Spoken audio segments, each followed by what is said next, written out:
the commissioner just absolutely taken apart by Dan Lebatard yesterday. He was. And Lebatard giving voice to every single fan in South Florida, which we're broadcasting to every single day. That either he did not. Well, the commissioner said he did not know.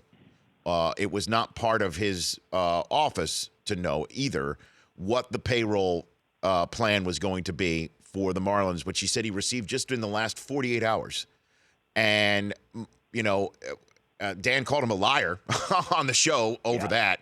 So when the commissioner says that, shouldn't the baseball commissioner, when he makes on behalf of the ownership, or shouldn't the ownership demand to know what the next step is going to be? Should they approve the sale for $1.2 billion? That's I guess that's the question of the day. And I know this, and I can fully understand how Dan Lebatard feels. I can understand how, if I'm a fan of the Marlins, I feel. And as a matter of fact, if you're a fan of the Rays, Dick Vitale on Twitter was disappointed, saying, Evan Longoria, that was the one guy that we went to go see.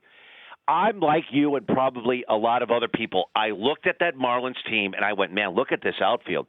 Yelich, Ozuna, and Stanton. You could make a case, left, center, right. It might have been the best, most athletic, most powerful outfield in the game of baseball, right?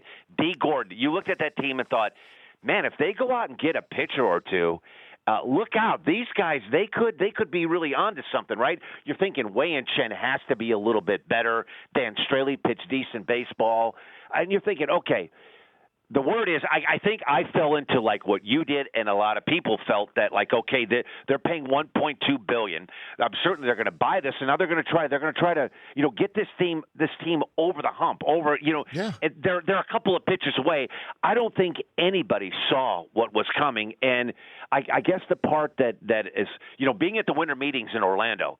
Rich, we were all waiting. This is the first time, and Derek Jeter, everything about the Yankees and the pinstripes, he's been bulletproof with everything. Mm-hmm. And he has been anything but bulletproof since this ownership group. And a lot of people were disappointed that he wasn't present at the winter meetings in Orlando.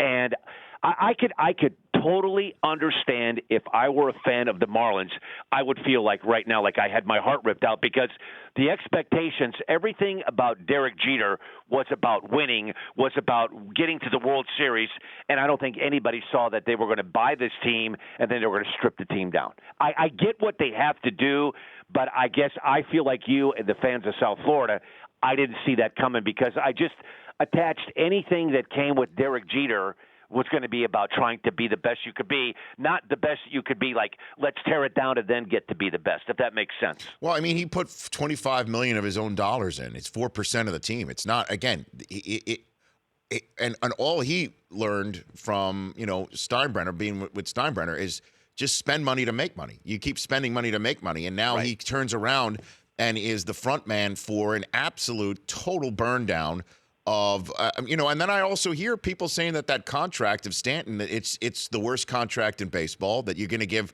$300 million to somebody when, much of it when he's 35 and older. You have no idea, and that it was a good thing for him to get out from under this contract. When it all comes down to it, though, Dan, this is a fan base that's watched the team get taken apart twice before all of this.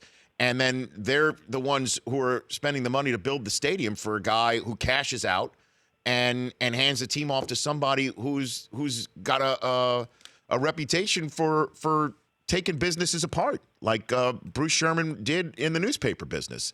It does strain a little bit of credulity that the baseball intelligentsia didn't see something like this coming. It does. And you could go all the way back to 2003 when they had that magical run to the Marlins, when they won the wild card and they won that terrific World Series against the Cleveland Indians. It wasn't like 4 weeks after the parade was over and they were already tearing that thing down. And, I guess when I try to look at this thing too, Rich, I think what it says, too, is having a marquee guy like a Stanton and a Judge or these big-time players, it's going to be hard to be able to keep that guy and pay that guy unless you're in Chicago, L.A., New York, San Francisco, a big market that can handle that kind of salary. And it's going to be awfully tough in Milwaukee, in Florida, in Miami, in Cleveland to keep a guy that is like one of the game's top, let's say top 10 players. The Rich Eisen Show, weekdays at noon Eastern on Audience.